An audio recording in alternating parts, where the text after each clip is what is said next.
Welcome to our DTC Concepts YouTube channel. I hope you enjoy the information we bring you. If you do, like and subscribe. Today, we're going to talk a little bit about making your outdoor space an outdoor oasis. And how to do it in a cost-effective manner, whether you're in a condo with a balcony, or you've got a home with a large outdoor space.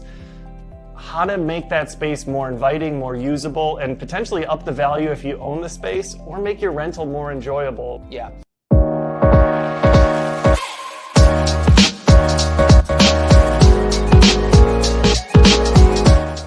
So when you're thinking about the outdoor space, where do you start?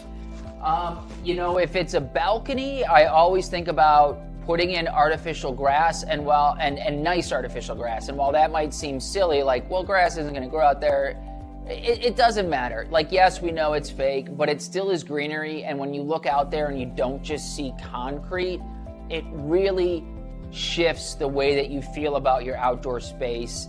If you've got larger area, I start thinking about sectioning off that outdoor livable space into, your outdoor living room, your outdoor dining room, your outdoor kitchen. And how do we start to define that? And a lot of the times that's going to be with rugs and with outdoor furniture.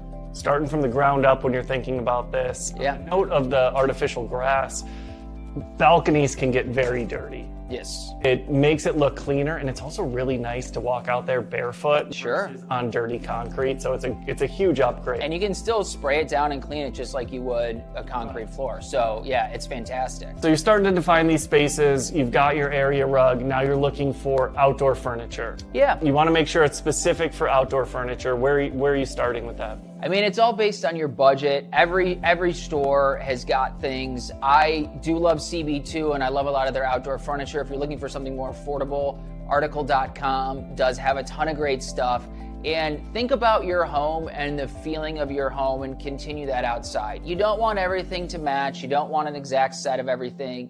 You want different materials. You want different textures. You want it to feel put together and layered just like you would the inside of your house. And so when you're shopping, don't just get lazy and click the furniture set.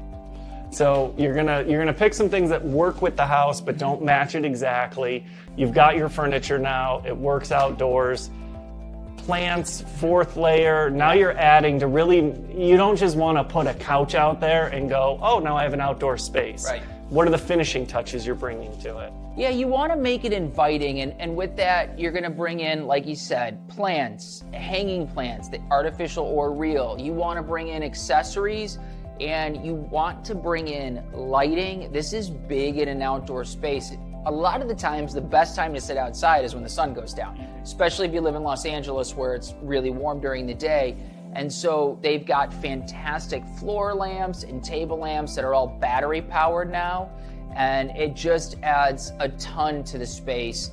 The other piece for lighting, I think string lights can go a long way. My wife wanted them for a very long time. We finished the pergola, so I strung the backyard, and it makes a difference. Now our whole backyard feels really welcoming and inviting.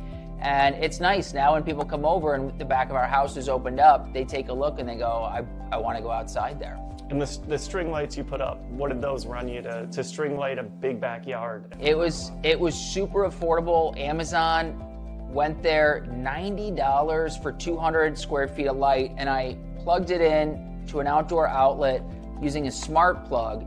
And now I've got it set up where every single day at sunset, the lights turn on, and at 9:30 at night, they turn off. Obviously, I can control it if I'm up later, put them back on. But it just reminds us, like, hey, that's the space is waiting for you. It just feels really magical when you're not the one doing. You're working in the kitchen, you turn out, and you're like, oh my gosh, this just lit up, and it just makes you want to go outside. So you have to think about what can I put out there and how can I do it that's going to make me go, yeah, come outside. And it's a very cost-effective way. You got the lights on Amazon, and you got one smart switch, one smart plug rather. Yeah. And that doesn't have to cost a fortune to get some fancy system and put it in. $140 all in. I mean, it doesn't. You don't have to break the bank to do this. You mounted some home pods for audio. under the kind of overhang of your house, and so you don't have to go, oh, I need a fancy outdoor waterproof system to have audio outside. No, regular home pod, it's no matter what angle, the weather cannot get to it. We do get a lot of rain, and it allows me, being embedded with Apple's ecosystem, if I'm playing music in my dining room and in my kitchen, I can also play it out there, and it's a seamless flow for whoever is over. It's great. And if you live in a cold weather environment where there's snow and you're not going to use your outdoor space, unplug it at the end of the season and bring it in. Yeah, and bring it. It's very true. We don't have to worry about that here. No, just rain, just rain. Rain and sunshine, and that's where figuring out some shelter over these defined spaces can be nice. You built a pergola over your back porch. Yeah, so it's, I started mine in the center of our house to cover sort of what is the living room area when you open up our house and walk out. And it added so much. It made it feel like an actual room.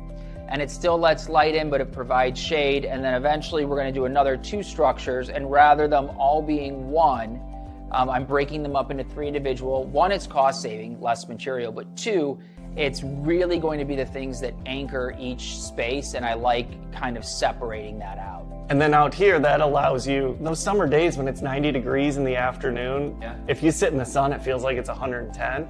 But with the pergola, you could still go out there, enjoy the space, you'll get more use out of it. And so finding those little things you can do to really up the balcony or the patio. In Chicago, I had a balcony, noisy expressway right next to it.